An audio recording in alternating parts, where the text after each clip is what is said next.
నమస్తే, welcome to number one news. నేను రవీంద్ర. జగన్మోహన్ రెడ్డి మాజీ ముఖ్యమంత్రి. ఇప్పుడు ఆయన చాలా చిక్కుల్లో ఇరుక్కున్నారు. అది ప్రధానమైనటువంటి అంశంగా రాష్ట్ర రాజకీయాల్లో ఒక చర్చ జరుగుతుంది. అదే అదానీ గ్రూప్కి సంబంధించి గతంలో అధికారంలో ఉండగా 1750 కోట్ల రూపాయలు అతని వద్ద నుంచి ముడుపులు అందుకున్నారు రాష్ట్ర ప్రభుత్వం అనేది.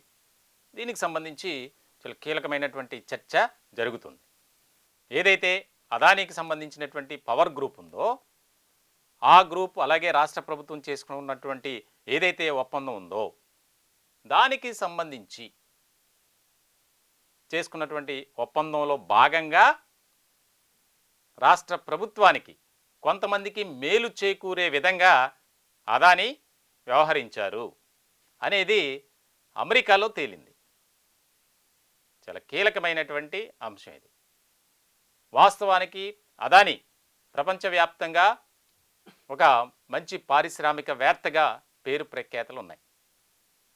ఆయా దేశాల్లో ఆయనకు ఉన్నటువంటి వ్యాపార సంస్థల ద్వారా ఆయన బిజినెస్ చేస్తున్నారు. ఇటువంటి క్రమంలో అమెరికాలో బిజినెస్ కంటిన్యూ చేయాలంటే ఆయనకి వ్యాపార పరంగా క్లీన్ రికార్డ్ ఉండాలి.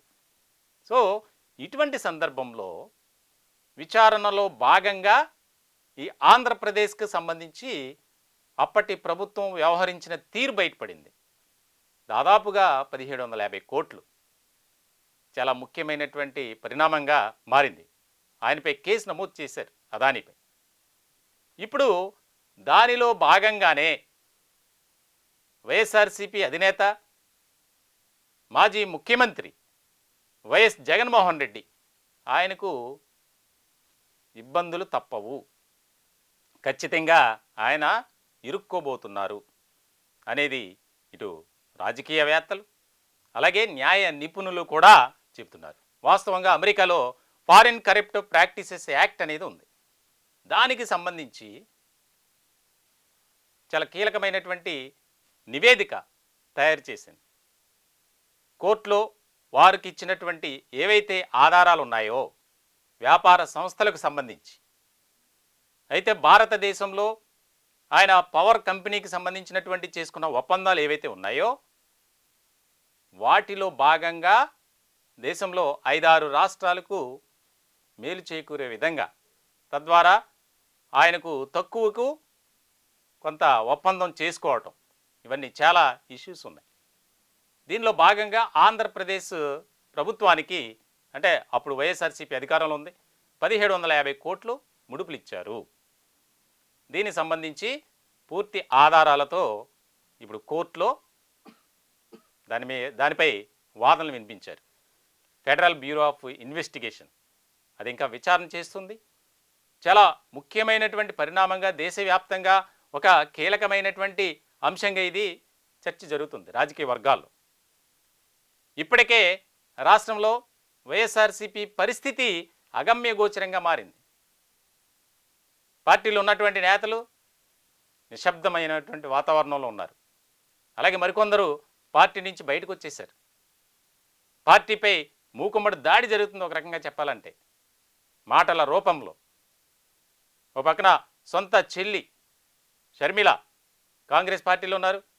ఆమె ఇటీవల కాలంలో వైఎస్ఆర్సీపీ అలాగే ఆ పార్టీ అధినేత మాజీ ముఖ్యమంత్రి అయినటువంటి వైఎస్ జగన్మోహన్ రెడ్డిపై ఏ రకమైనటువంటి ఘాటైన వ్యాఖ్యలు చేస్తున్నారో మనం చూస్తూనే ఉన్నాం. సో ఇలాంటి సందర్భంలో తరచూ ఏదో ఒక ఇష్యూ రావటం, దానికి సంబంధించి కేంద్ర బిందువుగా జగన్మోహన్ రెడ్డి ఉండటం, ఇవన్నీ ఇప్పుడు ఒక ఆసక్తికరమైనటువంటి చర్చగా మారింది. చాలా సీరియస్గా అమెరికాలో కోర్టు పరిగణిస్తుంది. అంటే వాస్తవాలు దాచిపెట్టి నిధులు సమీకరించడంలో అదానీ గ్రూప్ మోసం చేసింది కాబట్టి వారిపై చర్యలు తీసుకోవాలి.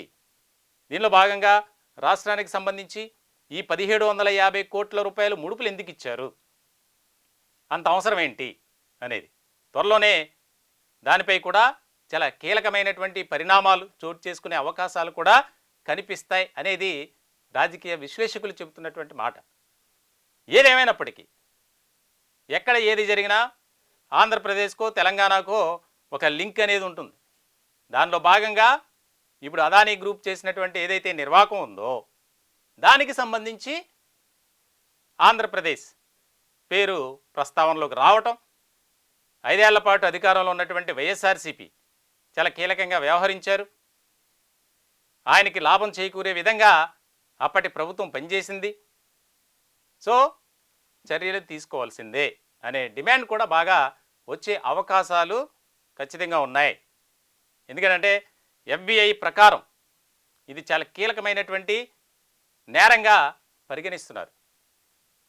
ఇటువంటి సందర్భంలో ఎలాంటి పరిణామాలు చోటు చేసుకుంటాయి, ఎవరెవరిపై ఎలాంటి చర్యలు తీసుకుంటారు అనేది కూడా ముఖ్యమైనటువంటి అంశంగా మారింది.